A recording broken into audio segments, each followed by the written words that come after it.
Hello, welcome to another edition of Do You Know Newton? I'm Brian Fazio, Newton County's Public Information Officer. And each month we sit down with a special guest, someone who works with our Newton County government, to kind of talk about what we do here and how it affects you, the resident and visitor of Newton County. This month I have a special guest, Miss Wendy Patterson, our Emergency Management Agency Director. Of course, she's here just to chat, but also in recognition of Emergency Preparedness Month. Right. So welcome. Thank you for coming and sitting down with us. Well, thank you for having me. We want to talk about all things emergency management. I know people hear emergency, everybody gets worried, but that's where you step in to kind of ease some of those worries and to guide people through some tough times. So if you could, what do you do in emergency management with Newton County? Emergency Management Agency has been designed. It's a federally mandated program for each state, each county to have. It just helps to mitigate through some emergencies, disasters, preparedness, response, recovery. There's lots of different stages, but within each one of those stages comes a variety of different things. We just do our best when an emergency arises to get the resources that our first responders need, our citizens need, our community needs, the best to, number one, protect life, safety, and property, and number two, to help get the county or the situation back into the same state it was prior to the situation. A lot of that has to deal with preparedness for the emergencies. No one ever wants an emergency or a bad thing to happen, but we all know that it does. So the best way really to kind of mitigate through it is to be prepared for it. Yeah, I mean, if you kind of prepare the steps ahead of time, if something does go sideways, you at least know you have the steps mentally or a little. You have a plan. And what are some of the things that we can prepare for? I know there are different kind of emergencies. I know in Newton County we see tornadoes, we get some hurricane winds and remnants, but there's other things we found out a couple of years ago, pandemics and that kind of thing. Fires, always are an issue. So what are some of the emergencies that you encourage people to be prepared for, and how should we prepare? Newton County does have a variety of things, but like you mentioned specifically, our most common things are severe weather with thunderstorms or tornadoes. We have had a couple hurricanes come through the state. A lot of that, could be natural type things. Some man-made things that people don't really think about are some hazardous material incidents. So, we do have a lot of industry in the county, and a lot of times those things could have some materials where things just don't go right, and we have those type of man-made situations or accidents along I-20. I-20 runs right through our county, and every day a lot of stuff comes through there. A lot of different things. A lot of hazardous different things, non-hazardous things. Yeah, that's right. So yeah, it's just those are our main things that we do have that we deal with. As far as the storms, being prepared for that, the first thing is to be able to be warned about those. Our weather sirens that we have are our outdoor weather sirens. They are meant for if any activities are happening, if you're outside, to where that notifies you to go inside to take shelter immediately. But it's not a tool that should be used for when you're inside your home to be notified of a tornado warning. That they're not designed for that. So that's where the county has implemented the Code Red system. It's an emergency warning notification system that we have that will alert your phone. You go in, you have to subscribe to it, but you can pick and choose what alerts you want to receive, because we all get 15,000 notifications on our cell phones every day, but you can go in and select exactly what notification you want to receive, how you want to receive it, if you want to just get an email, if you want to get a phone call, text message, anything like that. So you are able to select how you prefer to be notified and what things you want to be notified about. So that's a major thing as far as our severe weather. And even in the incidents like we were talking about with the hazardous material things or accidents or large fires or anything, we can also use that to notify the citizens as well. So it's a very, very good resource to have, and we encourage all of our citizens to go in. And if you need help, if you're not tech savvy or you need help, then we are arranging some different outreaches with our district commissioners and trying to get some of those things going. Or you can contact our office and we'll be glad to sit through and walk you through it if you need to.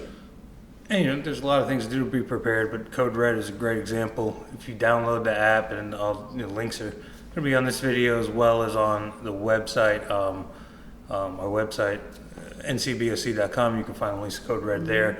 I was growing up, if there was in Florida, if there was a hurricane or something, you saw it on the news, right? Before a tornado. However, everybody's streaming Netflix or Hulu or whatever. Right. You probably not watching the news. No. But you do have your phone, and it is handy if there is something coming. It lets you know multiple times in different ways, and you can kind of see where everything is. And that is something coordinated by your office. I know we have it as a free service to the community. Right. Because your office is, I consider you like the master coordinator. I know anytime something happens, chaos you are coordinator. talking with me, you're talking with Public Works, you're talking with state agencies, you're getting not proclamations, what are they called? Declarations, thank you. Declarations written. You're working with United Way and shelters. I know we've had a couple of examples, unfortunately. Fortunately, everybody came out okay. But recently, I think a year or 2 years ago now, there's a tornado in the southern region. You also work with myself and the different departments on when briefings are done by National Weather Service. So let's if you can, let's kind of go through an example. We'll start with one of the tornadoes. Say it's Monday and then bad weather is predicted for Wednesday. What is your office doing to ensure that everybody's prepared? The weather briefings start to come. Oh yes. Yeah. First, it starts with the weather briefings that we receive from National Weather Service. If it looks like it's something that's going to have a huge impact on us, they will start scheduling them frequently throughout the days. And the weather can be a very difficult thing to predict sometimes. But National Weather Service, they do a great job. They're a very vital partner for us. But we'll start with those weather briefings, and then we'll kind of get an idea. Okay, this is what we're predicting. There's an increased chance for tornadoes. There's an enhanced risk. There's a moderate. There's different levels that they assign to us. We start preparing with our public safety agencies. That includes fire, police, public works. What are our preparations for this? If it's some tornadoes that are predicted, let's start making preparations for our crews, for chainsaw crews and, road clearing crews, emergency type things. We have a great first responder, public safety. We have a great team with that, and they work very well together. And so we'll start having those conversations. Hey, this is what's happening. We start making those preparations. We'll start sending out notifications through, I know that you'll send it out through our social media stuff to notify, hey, be ready for this. This is coming. Then we'll start with our state agencies. Hey, look, this is predicted for our county. This is what we may need. This is what we have. Just making all those preparations and plans to be ready. Yeah, when the tornadoes came, like I said a year or two ago, about 7 o'clock at night, I talked with our public works people, Chris Malcolm, and he said their crews are ready at 5 o'clock, already sitting out there, and that's probably because of the alerts and coordination they had with you when we had the floods come off the access road. I know our sheriff's office went through the low-lying areas, and told people it was coming, and I'm assuming again that was coordinated with you. And as things progress, when I get to the scene, I always see you and Public Works and Sheriff and Fire, and you're there on the walkie and coordinating everything. And then shelters, how do you work with the state agencies or United Way, or when we have shelters? I know when hurricanes come, you work with FFA and some other larger areas for shelters. So how does that process? We work with the Red Cross. Okay. They are our main resource for shelters. We have the capabilities to open maybe just some areas where people may just need to be temporarily. But Red Cross, if we see, hey, we're going to need some extended time for a shelter to be open, then we contact them. Then they get the ball rolling on their end. They're the ones who open and close our shelters here. We have a lot of other organizations that help. Salvation Army is a huge one. They'll come out and provide food to different, like especially with our first responders, our crews that are working, or our citizens that may need something while they're in the shelter. Red Cross is who we go to for our sheltering needs. And then afterward, a big need from the public is to get funds back, to put their property back in order, whether it's insurance, whether it's electric, utilities being turned on. Who do you work with there? And I know a lot of that comes from you because you're boots on the ground in those situations. So what happens there? Say tornadoes come through, or what do they call straight line winds come through. How do you get people back on their feet? The short version of all of that is there are two different categories that FEMA places on things. You've got individual assistance and public assistance.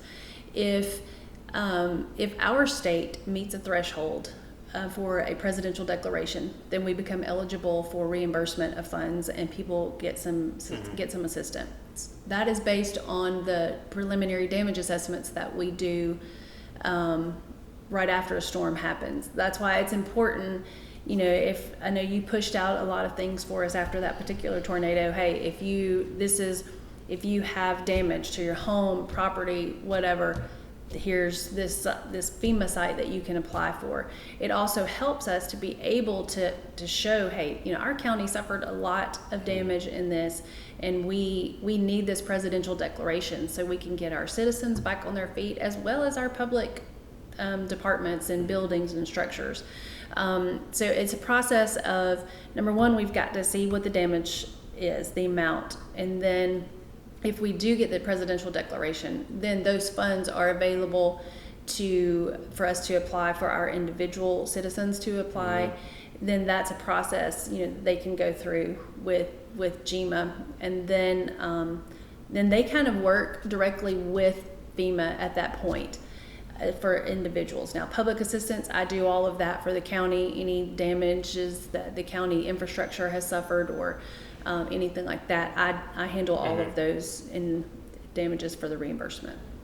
Okay, so you handle finances, technology and weather, and then coordinating all these relationships.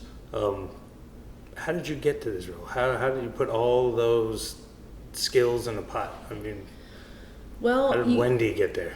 Yeah. Well, I've been working with EMA since 2016, and Jody Nolan was the director at the time.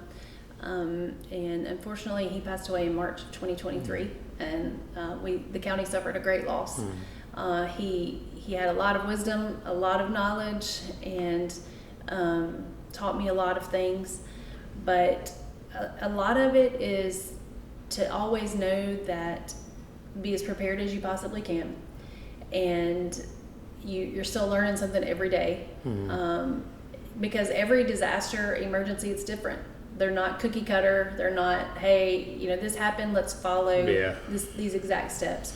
So a lot of it is just having a good team, having good resources, knowing who the experts are to reach out and gain knowledge, and making those contacts for mutual aid, for a good team to come together, because it's a lot of coordination, but without those teams and boots on the ground and other departments, it would never work. Yeah.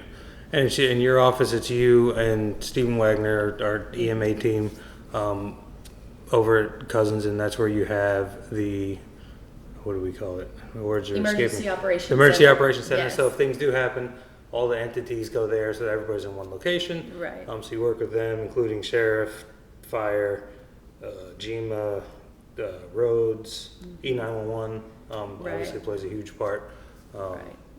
And some of the and other yeah. emergency support functions we have are our utility companies, the Department of Defense. We have them, and our school systems are a big component too. We want to do whatever we can. We serve as a resource to them to provide safety and resources and training and coordination with them. During that, going back to that tornado in 2023, we had students that were stuck at these schools. And because the roads were not passable, buses couldn't get the kids home. They couldn't get into even large subdivisions. So they had students, I believe, there past midnight. And during that whole night, I was in coordination with the school system, saying, "Okay, we cleared this road." So then they would be able to send those buses to that subdivision to get those kids home. So it's just a lot of coordination, but. Going back to the Emergency Operations Center, that's kind of the control center to where each department is doing what they do, but we're coordinating together. Okay, and this may come at you a little sideways, but since you were talking about schools, a topic that no one wants to talk about, but it got me curious, was something that happened in Winder recently. Does your office get involved in anything like that? God forbid, that's never going to happen here, we all hope. But we're talking about emergency preparedness. Does your office play a role in that, or is that sheriff and FBI? We do play a role in that. We act as a supporting agency. Ultimately, the sheriff's office will go in and try to neutralize any threat. The fire department works well with them. They've integrated some new systems of training together to help these situations. In the past, we have helped coordinate that training. I do have, as far as the school safety plans, my office they're required to send their school safety plans to EMA, really? Okay. and I have to upload them into the state system. Oh, okay. That way, every single school is noted that they have a safety plan in place to handle not just situations like an active threat, but any type of situation, hazardous weather, anything like that. So yes. Okay. Yes, so it's not just weather. It's not just weather. It's not just hazardous materials. It's some other things that I know people don't want to think about, but you as being prepared have to think about and have to plan for. Right. And as we mentioned earlier, Emergency Preparedness Month, we want the public to be prepared as well. Are there any resources, things that they should be doing? Yes. It's Emergency Preparedness Month, so do it now, but do it all the time as well. Right. What do you recommend? Yeah, you want to start making your preparations on what we call blue sky days. You don't want a storm to come through and it be like, oh, well, let's run out and get this and let's go get this. You want to sit down on blue sky days with your family, make some emergency plans, whether it's a fire safety plan, where are you going to meet your family should you have to climb out your window at home, where's your meeting place, anything like that. And as far as being prepared on those blue sky days, as far as like a kit or anything, you can go to ready.gov. It's a website that FEMA has a lot of good material on there, a lot of good things that you may not think about. We think about the basic things like, okay, I need some flashlights, or before technology, if you had flashlights and candles, you were good to go. But now there's a lot of other components. Our main source of communication is our telephones, and if your phone's not charged, what are you going to do? So just some basic, your batteries, flashlights, first aid kits, those are very important, and just enough water or snacks for your family. Hopefully it's not anything that's going to be too lengthy. But another thing to consider is, medications. Like if you have medications that if you couldn't get to the pharmacy for a week, like you had to shelter in place for a week, do you have enough insulin or anything that is vital? So just some considerations of that, or your pets, what about pet medications or anything like that? And if your power goes out and some of your medication has to be refrigerated, what's your plan for that? just a lot of different things. But it's a great website to use to get to thinking about those kind of things. Yeah, and please check that website. It's ready.gov. Ready.gov. Ready.gov. Of course, follow our social media channels. I follow the National Weather Service, Peachtree City channels as well to see what's going on there. GMA, as well as you all. And be prepared ahead of time. I know, we all saw what happened with the pandemic. We saw what happens when a hurricane is coming. If you're not there bright and early, you're going to miss out on the water. Right. Now everybody goes and buys water and, all the toilet paper, batteries, yes. bread. Right. Growing up in Florida, when a hurricane warning was coming or something, it was always bread and milk. Yeah. Which I never got the milk because if your refrigerator is going to be right. out. What are you going to do? In my house, it might have been water, bread, milk, and chocolate cake. But yeah, please be prepared. And today, as of this morning, was a blue sky day. Blue sky day. So please go do that while it, before the emergencies happen. Right. Well, thank you. I appreciate it. I know you illuminated me on some things. I didn't realize the school emergencies and that kind of things. Any other probably terroristic threats you probably handle as well. Are you involved with large events, 4th of July, Christmas, that kind of thing as well? Yes, we are. We can help with as far as resources, being extra resources, being, and even that is something that we can open our emergency operations center for. Yeah. Some coordination of that, especially extremely large events where it's bringing in way more people than we normally have within the county. Because you have to make preparations for that. More people, there's more potential for more emergencies, medical or, heaven forbid, anything worse than that. But yes, we're always a resource to our departments, to public safety, to, we're in the public safety umbrella. So we're always willing to serve and help out any way we can. Well, I know you're busy being our coordinator, our weather expert, our technology expert, our emergency expert, so I'll let you get back to all that. But thank you for coming. Anything else you'd like to add or let people know about? Or No, just thank you for the opportunity to let people know, hey, who we are, what we do, and just be as prepared as you can be. Yeah, be prepared, and please look into the Code Red app. Yes. Download it. You can also do it on the computer, Right. correct? Yeah. Mm-hmm. Well, thank you. I appreciate you coming by for another Do You Know Newton, and join us next time. Hopefully, everybody will be prepared as we leave Emergency Preparedness Month and head into October. And join us then for another Do You Know Newton.